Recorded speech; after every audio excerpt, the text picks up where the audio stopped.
Hello friends, you are welcome in PVP video classes. I am Pankaj Kumar Tripathi going to present first video on the provisions of chapter 11. I will make another video on the rest part of chapter 11 because chapter 11 is from section 191 to 229A. It means it is one of the longest chapters of the code. मित्रों, अध्याय 11 भारतीय दंड संहिता की यह पहली video है जिसमें हम लोग अध्याय 11 के कुछ हिस्से पर चर्चा कर रहे हैं. We will discuss only section 191 to 201 and 204. Okay, but the rest sections will be discussed in next video lecture, in second video lecture on the provisions of chapter 11. जो बची हुई धाराएं हैं उन पर हम अगले लेक्चर में चर्चा करेंगे. Because the complete name of the chapter is of false evidence and offenses against public justice. मिथ्या साक्ष्य और लोक न्याय के विरुद्ध अपराधों के विषय में. क्योंकि इस अध्याय का पूरा नाम है, I have chosen just half portion of the heading of the chapter for the subject matter of video number 1 of chapter 11. मैंने इस अध्याय का आधा शीर्षक चुना है अध्याय 11 पर पहली वीडियो बनाने के लिए. Okay, so I have classified these sections.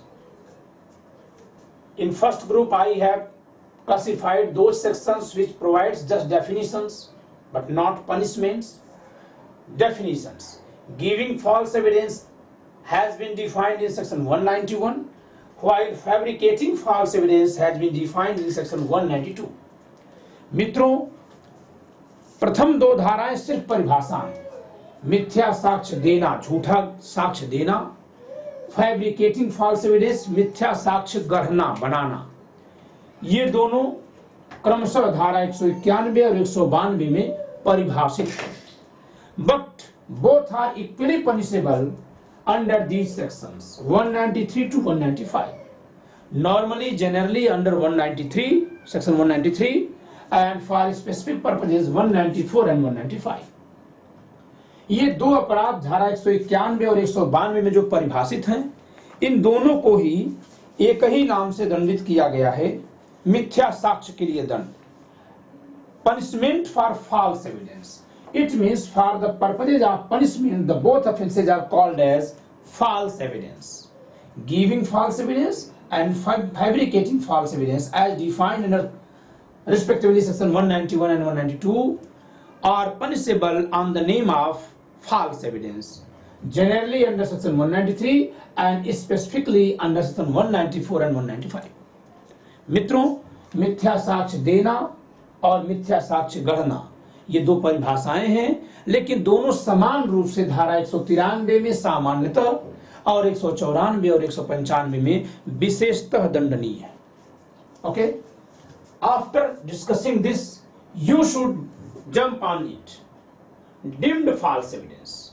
Okay, so let me classify the first. Punishment for false evidence.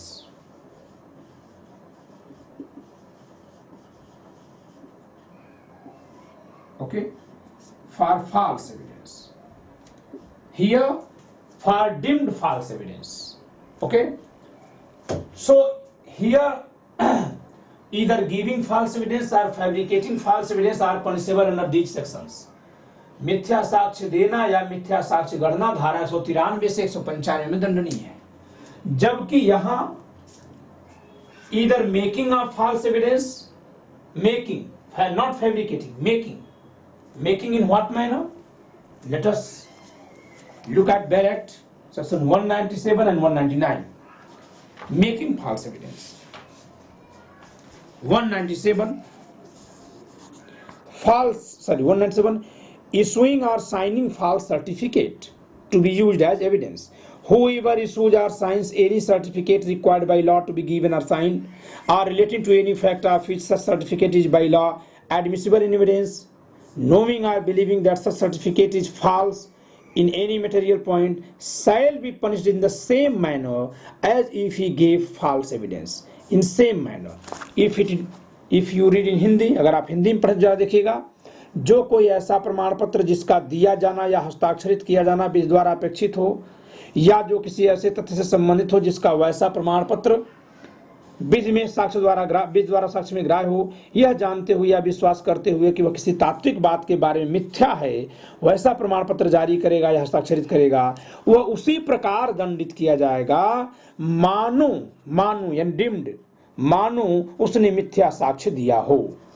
Making of, not giving, making, okay. यहां वो मेक कर रहा है, उसको बना रहा है, मेकिंग। वो खुद लेके नहीं दे रहा है, देने वाला कोई और है। यहां क्या है, यहां वो पर्सन खुद कोर्ट में देता है। Here the offender himself give false evidence before court.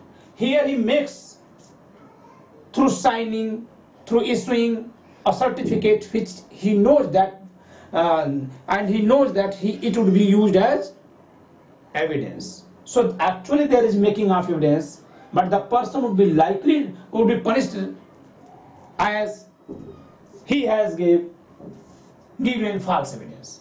ठीक है, उसको उसी प्रकार दंडित किया जाएगा जैसे कि यहां होता, यानी यहां पर यही सेक्शन अप्लाई होंगे।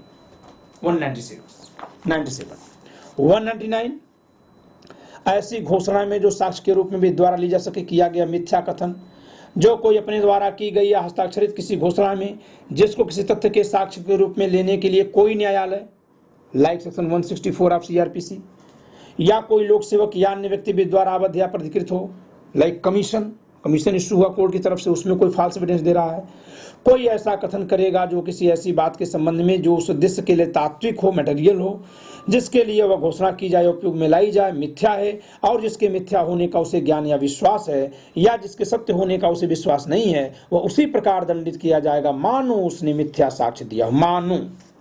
Okay, look at here in English medium, whoever in any declaration, here in any certificate, but in 199 in any declaration made or subscribed by him, which authorized by law to receive, which declaration any court of justice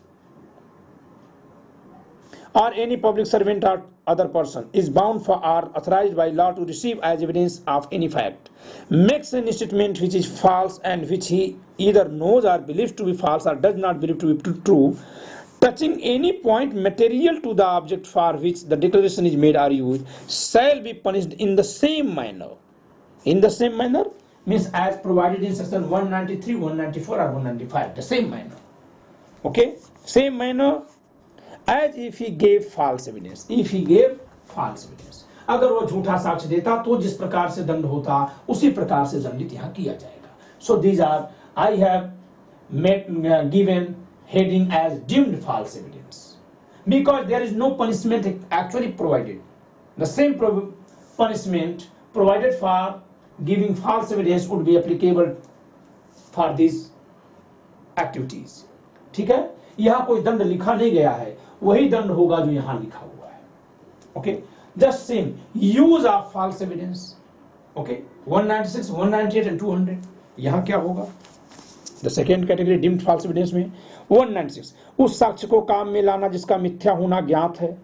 जो कोई किसी साक्ष्य को जिसका मिथ्या होना या गढ़ा हुआ वह जानता है, सच्चे असली साक्ष्य के रूप में भ्रष्टतापूर्वक उपयोग में लाएगा या उसका प्रयत्न करेगा, वह ऐसे दंड से दंडित किया जाएगा मानो उसने मिथ्या साक्ष्य दिया हो.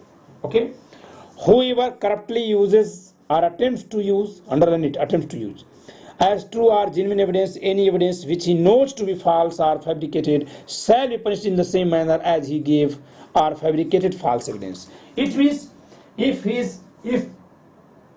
a person uses or produces an evidence and he knows that the evidence is false, then he would be liable to be punished under section 196 as he would be liable if he gave false evidence under any of these sections. जैसा कि झूठी गवाही देने पर, मिथ्या साक्ष्य देने पर, देने का मतलब मिथ्या साक्ष्य देना या करना के लिए जो दंड होता वही दंड यहां भी होगा. ओके, 198 प्रमाण पत्र को जिसका मिथ्या होना ज्ञात है सच्चे के रूप में काम में लाना, इसी नाते हमने कहा यूज ऑफ, ठीक है, प्रयोग में लाना। 198 बीच में आएगा। जो कोई किसी ऐसे प्रमाण पत्र को यह जानते हुए कि किसी तात्विक बात के संबंध में मिथ्या है सच्चे प्रमाण पत्र के रूप में भ्रष्टता उपयोग में लाएगा या उसका प्रयत्न करेगा, वह ऐसे दंडित किया जाएगा मानो, अंडरलाइन इट, मानो उसने मिथ्या साक्ष्य दिया हो, यानी वह इसी धारा में दंडित होगा। यहाँ भी 198 में भी it means from section 196 to 200 if any of the offense is being committed by any person he shall be liable to the section 193 to 195 accordingly। अगर कोई व्यक्ति धारा 196 से 200 तक का कोई अपराध करता है तो उसके लिए दंड कहां होगा, 193 से 195 में होगा, जो सुटेबल होगा। ओके 199(8) को इंग्लिश में पढ़ देते हैं।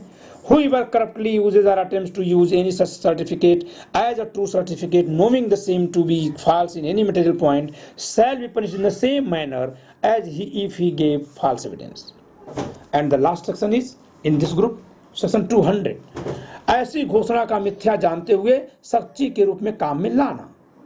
तो यहाँ भी देखिए, सच्चे के रूप में काम में लाना, सच्चे साक्ष्य में काम में लाना।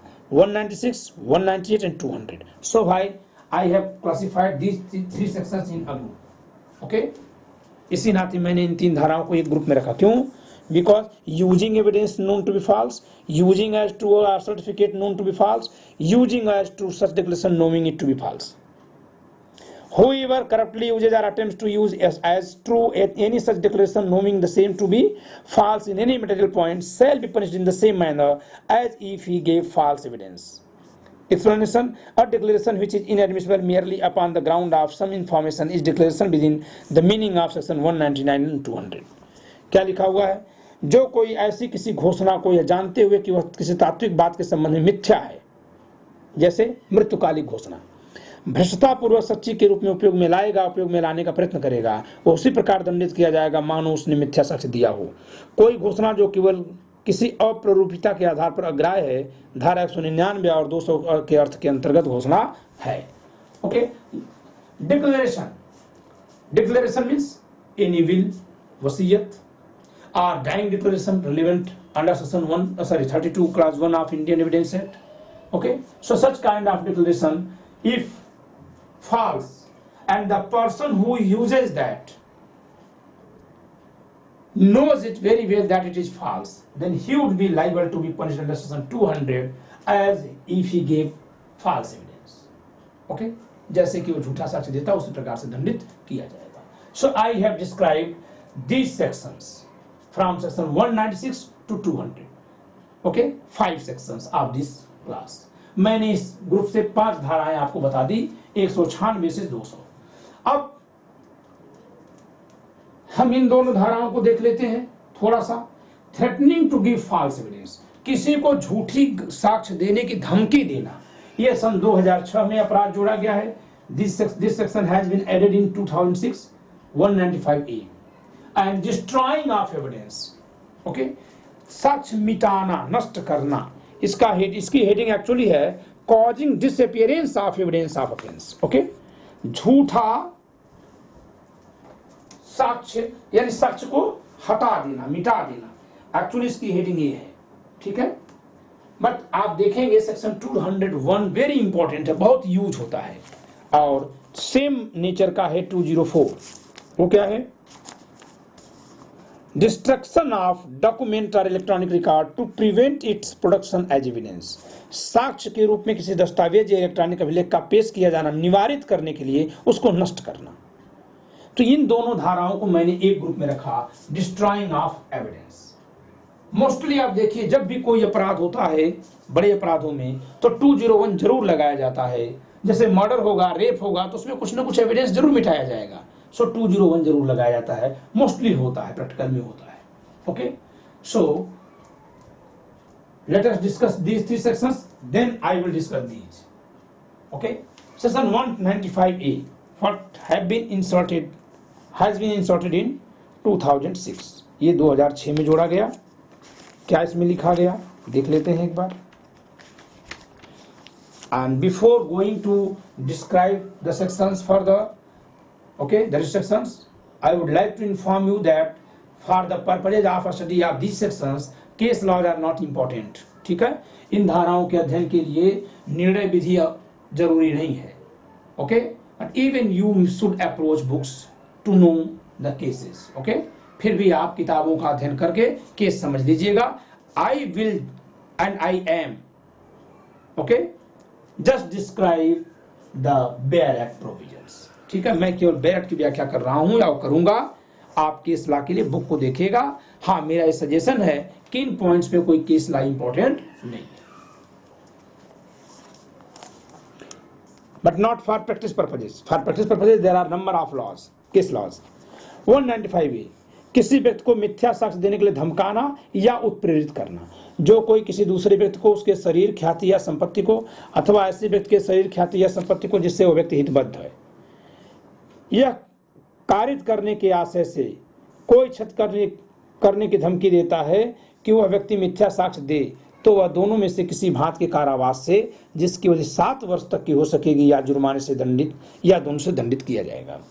और यदि निर्दोष व्यक्ति ऐसे साक्ष्य के परिणाम स्वरूप मृत्यु से या 7 वर्ष अधिक के कारावास से दोषित और दंडाधिष्ट किया जाता है, तो ऐसा व्यक्ति जो धमकी दिया था उसी दंड से दंडित किया जाएगा और उस रीति में और उसी सीमा तक दंडाधिष्ट किया जाएगा जैसे निर्दोष व्यक्ति दंडित और दंडाधिष्ट किया गया है. सो it is an option of criminal intimidation. वास्तव में यह आपराधिक अभित्रास का एक विशेष रूप है. So it must be compared with section 503. ठीक है, इसकी तुलना 503 से जरूर होनी चाहिए. बस अंतर क्या है कि वहां फॉर एनी पर्पजेस और यहां for giving false evidence. Okay, वहां कोई व्यक्ति धमकी देता है किसी कार्य के लिए, यहां क्या है, झूठी गवाही देने के लिए. So this is special kind of criminal intimidation. ठीक है, यह विशेष प्रकार का आपराधिक अभित्रास है. Threatening any person to give false evidence. Whoever threatens another with any injury to his person, reputation or property, but not to mind, or to the person or reputation of anyone in whom that person is interested, with intent to cause that person to give false evidence, shall be punishable with imprisonment of either description for a term which may extend to 7 years or with fine or with both.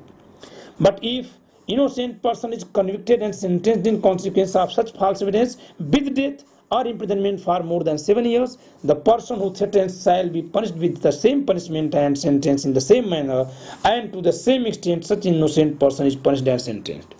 अगर उसके झूठी धमकी देने पर कोई व्यक्ति झूठी गवाही दे दिया और उससे कोई निर्दोष व्यक्ति दोषी ठहरा करके दंडित किया गया और दंड 7 वर्ष अधिक का कारावास या कि मृत्यु दंड दिया गया, तो फिर धमकी देने वाले को भी वही दंड दिया जाएगा जो इनोसेंट को भोगना पड़ा है.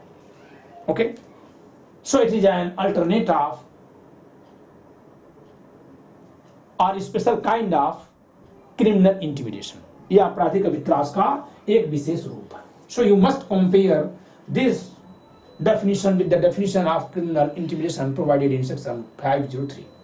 धारा 503 के साथ इसकी परिभाषा की तुलना, इसकी तुलना जरूर करिएगा. Now destroying of evidence 201.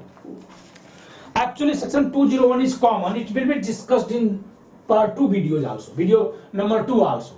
धारा 201 को मैं दूसरे वीडियो में भी व्याख्यायित करूंगा, लेकिन यहां इसको देखना है साक्ष्य डिस्प्रेजेंस से. Okay, so whoever knowing or having reason to believe that an offence has been committed causes any evidence of the commission of that offence to disappear with the intention of screening the offender from legal punishment. Okay, shall, if the offence which he knows or believes to have been committed is punishable with death, be punished with imprisonment of either for a term which may extend to 7 years and shall also be liable to fine. Okay, if punishable with imprisonment for life, then this punishment, and if punishable with less than 10 years imprisonment, then this punishment. यानी इसमें लिखा गया है कि जो कोई झूठा साक्ष्य बनाता है, हटाता है, मिटाता है साक्ष्य को ताकि किसी व्यक्ति को वो अपराधी होने से बचा सके, तो ऐसा करने वाले को ये सजाएं दी जाएंगी जो 201 में लिखी गई है. ठीक है, अगर वो अपराध सजाए मौत से दंडनीय है तो 7 वर्ष तक का कारावास. ओके, अगर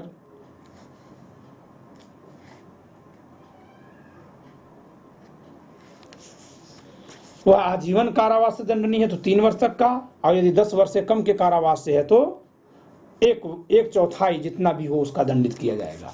इसी में 201 में ही अगर वो फॉल्स इंफॉर्मेशन देता है, अपराधी को बचाने के लिए झूठी सूचना देता है, तो इसको मैं अगले लेक्चर में डिस्कस करूंगा। I will discuss that part of the section in next lecture. Though for both the activities there are same punishment in the same section. Okay, disappearance of causing disappearance of evidence or giving false information for screening of an offender, both activities are equally punishable in the same section 201। ठीक है, ये दोनों ही एक की धारा में समान रूप से दंडनीय है। ठीक है, अब चलते हैं 204, very important, not important but very easy section. साक्ष्य के रूप में किसी दस्तावेज, जो कोई किसी दस्तावेज या इलेक्ट्रॉनिक अभिलेख का पेश किया जाना निवारित करने के लिए उसको नष्ट करना। जो कोई किसी ऐसे दस्तावेज या इलेक्ट्रॉनिक अभिलेख को छिपाएगा या नष्ट करेगा जिसे किसी न्यायालय में या ऐसी कार्रवाई में जो किसी लोक सेवक के समक्ष उसकी वैसे हैसियत में विधिपूर्वक की गई है, साक्ष्य के रूप में पेश करने के लिए उसे विधिपूर्वक विवश किया जा सके, या पूर्वोक्त न्यायालय या लोक सेवक के समक्ष साक्ष्य के रूप में पेश किए जाने या उपयोग में लाए जाने से निवारित करने के आशय से, या उस प्रयोजन के लिए उस दस्तावेज या इलेक्ट्रॉनिक अभिलेख को पेश करने को विधिपूर्वक सम्मानित या अपेक्षित किए जाने के पश्चात ऐसी संपूर्ण दस्तावेज या इलेक्ट्रॉनिक अभिलेख को या उसके किसी भाग को मिटाएगा या ऐसा बनाएगा जो पढ़ा न जा सके, तब यह धारा के अधीन वह 2 वर्ष तक के कारावास से या जुर्माने से या दोनों से दंडित किया जाएगा। इस धारा में उसके लिए दंड है जो किसी डॉक्यूमेंट या इलेक्ट्रॉनिक डिवाइस में छेड़छाड़ करके एविडेंसेस डिलीट करते हैं या उन्हें खराब कर देते हैं।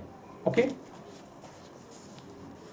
whoever secretes or destroys any document or electronic record which he may be lawfully compelled to produce as evidence in a court of justice or in any proceeding lawfully held before a public servant as such, or obliterates or renders illegible the whole or any part of such document or electronic record with the intention of preventing the same from being produced or used as evidence before such court or public servant as aforesaid, or after he shall have been lawfully summoned or required to produce the same for that purpose, shall be punished with imprisonment of either section for a term which may extend to 2 years or with fine or with both। ठीक है, समन किए जाने के बाद भी वो नष्ट करता है या उसको अनुमान है कि उसे बुलाया जाएगा, किस डॉक्यूमेंट या इलेक्ट्रॉनिक डिवाइस को तुम पेश करो, रिकॉर्ड को पेश करो, और इस नाते मिटाता है तो धारा 204 में दंडित किया जाएगा। Now let me discuss the punishment provisions and after discussing this punishment provision I will discuss the 2 definitions. Okay, so हम लोग उल्टी दिशा में गाड़ी चला रहे हैं। 193 punishment for giving false evidence and fabricating false evidence under the heading of giving false evidence. धारा 193 में दंड है किसके लिए? मिथ्या साक्ष्य के लिए दंड है। क्या दंड है? ये सामान्य दंड है, जनरल पनिशमेंट है। मिथ्या साक्ष्य के लिए दंड, जो कोई शासक किसी न्यायिक कार्रवाई के किसी प्रक्रम में मिथ्या साक्ष्य देगा या किसी न्यायिक कार्रवाई किसी प्रयोग में उपयोग लाए जाने के प्रयोजन से मिथ्या साक्ष्य गढ़ेगा, यानी दोनों के लिए एक ही धारा में दंड है, वह दोनों में से किसी भांति के कारावास से जिसकी अवधि 7 वर्ष तक की हो सकेगी दंडित किया जाएगा और जुर्माने से भी दंडनीय होगा। और जो कोई किसी अन्य मामले में शासक मिथ्या साक्ष्य या देगा या गढ़ेगा, यानी न्यायिक कार्रवाई के लिए ये हो गया, अन्य कार्रवाई में ये होगा, वह दोनों में से किसी भांति के कारावास से जिसकी अवधि 3 वर्ष तक की हो सकेगी दंडित किया जाएगा और जुर्माने से भी दंडनीय होगा। So what is difference between the 2 paras? Here punishment is for giving false evidence in judicial proceeding, but here it is for any other proceeding. Okay, स्पष्टीकरण, सेना न्यायालय के समक्ष विचारण न्यायिक कार्रवाई है, यहां माना गया। स्पष्टीकरण 2, न्यायालय के समक्ष कार्रवाई प्रारंभ होने के पूर्व जो विधि द्वारा निर्दिष्ट अन्वेषण होता है वह भी न्यायिक कार्रवाई का यह प्रक्रम है, चाहे वह अन्वेषण किसी न्यायालय के सामने न भी हो। So here it is very important thing that investigation directed by law preliminary to proceeding before a court of justice is a stage of judicial proceeding, though that investigation may not take place before a court of justice. For the purposes of giving false evidence and punishment of false evidence, investigation is judicial proceeding. Very important point to be noted. बहुत महत्वपूर्ण बात है। सामान्यतः अन्वेषण न्यायिक कार्रवाई नहीं है, लेकिन झूठी गवाही देने के दंड के लिए धारा 193 के अधीन जो अपराध है उसके लिए न्यायिक कार्यवाही शब्द में अन्वेषण भी आता है। बहुत महत्वपूर्ण बात। It might be asked in interview, so you should mark it. ये इंटरव्यू में पूछा जाने लायक प्रश्न है, इस नाते इसको आप चिन्हित कर लीजिएगा, अंडरलाइन कर लीजिएगा। क्या second explanation. And the third explanation is न्यायालय विधि के अनुसार निर्दिष्ट और न्यायालय के प्राधिकार के अधीन संचालित अन्वेषण न्यायिक कार्रवाई का एक प्रक्रम है, चाहे वो अन्वेषण किसी न्यायालय के सामने न भी हो। तो ये दोनों जो हैं वो एक ही बात कर रहे हैं, explanation 2 and 3। Late me read in English. Whoever intentionally gives false evidence in any stage of judicial proceeding or fabricates false evidence for the purpose of being used in any stage of judicial proceeding shall be punished with imprisonment of either discretion for a term which may extend to 7 years and also shall also be liable to fine. Okay, underline it, in judicial proceeding. And whoever intentionally gives or fabricates false evidence in any other case other than judicial proceeding shall be punished with imprisonment of either discretion for a term which may extend to 3 years and shall also be liable to fine. Like before election commission, okay, और जो भी proceeding होती है अगर वहां भी झूठ बोला तो उसके लिए अदर प्रोसीडिंग कहा जाएगा। There are 3 explanation. A trial before a court martial is a judicial proceeding. Okay, it is, though it is important, but not as explanation 2 and 3. But as per the provisions of explanation 2 and 3, even investigation is included in the term, in the meaning of term judicial proceeding here. Normally, you know, every student of law knows it very well, that investigation is an executive job, it's not judicial proceeding. But on the basis of explanation 2 and 3 of section 193, even investigation is included in the term judicial proceeding for the purposes of punishment for evidence. मिथ्या साक्ष्य के दंड के लिए इन दोनों को भी न्यायिक कार्रवाई में, अन्वेषण को भी न्यायिक कार्रवाई माना गया है। कहां? स्पष्टीकरण 2 और 3 193 में। Now let me read section 194। Giving और fabricating false evidence with intent to procure conviction of capital punishment. अगर झूठी गवाही देने या झूठा साक्ष्य गढ़ने से किसी व्यक्ति को सजाए मौत हो गई, ठीक है, तो क्या होगा? दंड ज्यादा हो जाएगा। जो कोई भारत में तत्समय प्रवृत्ति विधि के द्वारा मृत्युदंड से दंडनीय अपराध के लिए किसी व्यक्ति को दोषित कराने के आशय से या संभवतः तद्वारा दोषित कराएगा, यह जानते हुए मिथ्या साक्ष्य देगा या गढ़ेगा, वह आजीवन कारावास से या कठिन कारावास से जिसकी अवधि 10 वर्ष तक की हो सकेगी दंडित किया जाएगा और जुर्माने से भी दंडनीय होगा। और यदि तद्वारा निर्दोष व्यक्ति दोषित किया जाए और फांसी दे दी जाए तब तो, और यदि किसी निर्दोष व्यक्ति को ऐसे मिथ्या साक्ष्य के परिणाम स्वरूप दोषित किया जाए और उसे फांसी दे दी जाए तो उस व्यक्ति को जो ऐसा मिथ्या साक्ष्य या देगा या तो मृत्युदंड या तस्मिन पूर्व वर्णित दंड दिया जाएगा, तो फिर उसे भी सजाए मौत या ये तस्मिन पूर्व दंड दिया जाएगा, यानी कि आजीवन कारावास या 10 वर्ष तक का कठोर कारावास दिया जाएगा। Okay, so whoever gives or fabricates false evidence intending thereby to cause or knowing it to be likely that he will thereby cause any person to be convicted of an offence which is capital by the law for the time being in force in India shall be punished with imprisonment for life or with rigorous imprisonment for a term which may extend to 10 years and shall also be liable to fine. And if an innocent person be convicted and executed in consequence of such false evidence, the person who gives such false evidence shall be punished either with death or the punishment hereinbefore described. It means hereinbefore described means with imprisonment for life or with rigorous imprisonment for a term which may extend to 10 years. Okay, and 195 is आजीवन कारावास या कारावास से दंडनीय अपराध के लिए दोषित कराने के आशय से मिथ्या साक्ष्य देना या गढ़ना। तो यहाँ पर क्या होगा? जो कोई आशय से या संभाव्य जानते हुए कि ये द्वारा वह किसी व्यक्ति को जो ऐसे अपराध के लिए जो भारत में तत्समय प्रवृत्ति विधि द्वारा मृत्युदंड से दंडनीय तो नहीं है, अदरवाइज 194 लागू होगा, किंतु आजीवन कारावास या 7 वर्ष या उससे अधिक कारावास से दंडनीय हो, दोषित कराए मिथ्या साक्ष्य देगा या गढ़ेगा, वैसे ही दंडित किया जाएगा जैसे वह व्यक्ति दंडनीय होता जो उस अपराध के लिए दोषित होता। ओके, उसको सेम पनिशमेंट दिया जाएगा। Whoever gives or fabricates false evidence intending thereby to cause or knowing it to be likely that he will thereby cause any person to be convicted of an offence which by the law for the time being in force in India is not capital but punishable with imprisonment for life or imprisonment for a term of 7 years or upwards shall be punished as person convicted of that offence would be liable to be punished. उसको वही दंड दिया जाएगा जो जिस अपराध के लिए मुकदमा चलाया और उसके झूठे साक्ष्य पर उसको दोषी सिद्ध पाया जाता तो दिया जाता. Now let me discuss the two definitions, section 191 and 192, giving false evidence and fabricating false evidence. Section 191 defines giving false evidence. जो कोई शपथ द्वारा या विधि के किसी व्यक्ति बंध द्वारा सत्य कथन करने के लिए वैध रूप से आबद्ध होते हुए, okay, whoever being legally bound by an oath or by an express provision of law to state the truth, या किसी विषय पर घोषणा करने के लिए विधि द्वारा आबद्ध होते हुए, और being bound by law to make a declaration upon any subject, ऐसा कोई कथन करेगा जो मिथ्या है और या तो जिसके मिथ्या होने का उसे ज्ञान या विश्वास है या जिसके सत्य होने का उसे विश्वास नहीं है, वह मिथ्या साक्ष्य देता है, यह कहा जाता है. Okay, makes any statement which is false and which he either knows or believes to be false or does not believe to be true is said to give false evidence. Okay, तो झूठा साक्ष्य कौन देता है? पहले तो जो विधि द्वारा साक्ष्य देने के लिए बाध्य है, the person must be bound by law to give evidence and what evidence is being given by him is false. Okay, the subjective factor and the objective is mens rea. Either he knows or have reason to believe, okay, or even does not believe that it is true.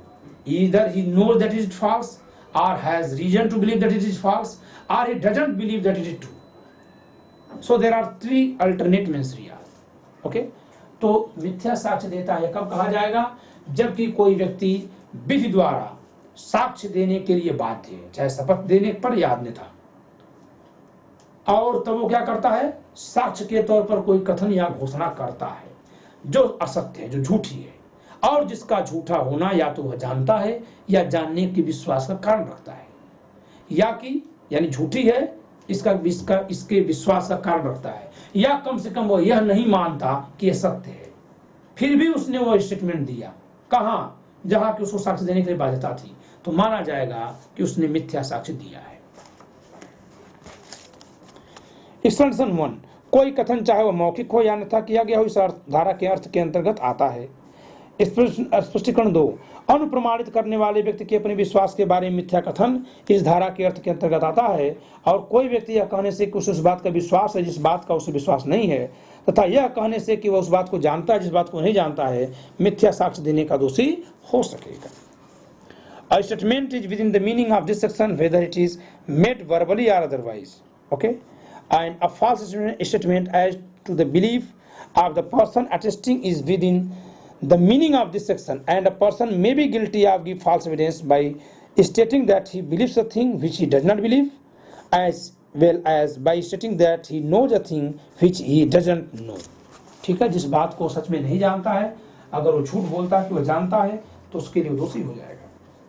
Now let me discuss the other definition, fabricating false evidence, मिथ्या साक्ष्य गढ़ना.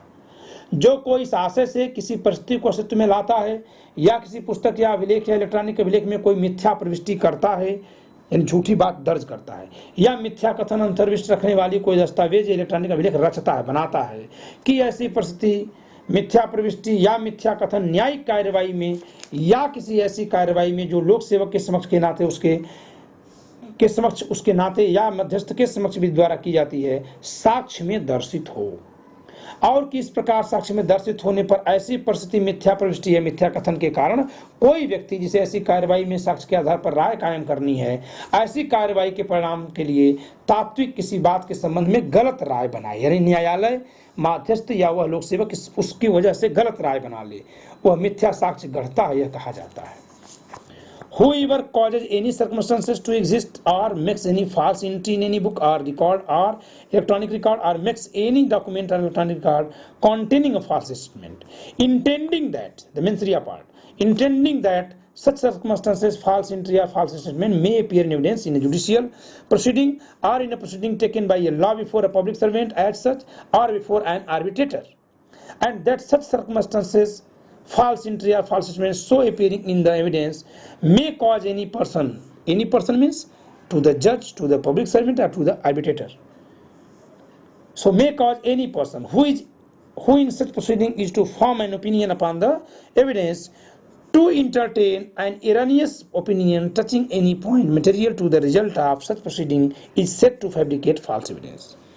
Okay, so whenever any person prepare a situation to be used as evidence either in judicial proceeding or a proceeding before a public servant or an arbitral proceeding, okay, and with intention he fabricates the position with intention that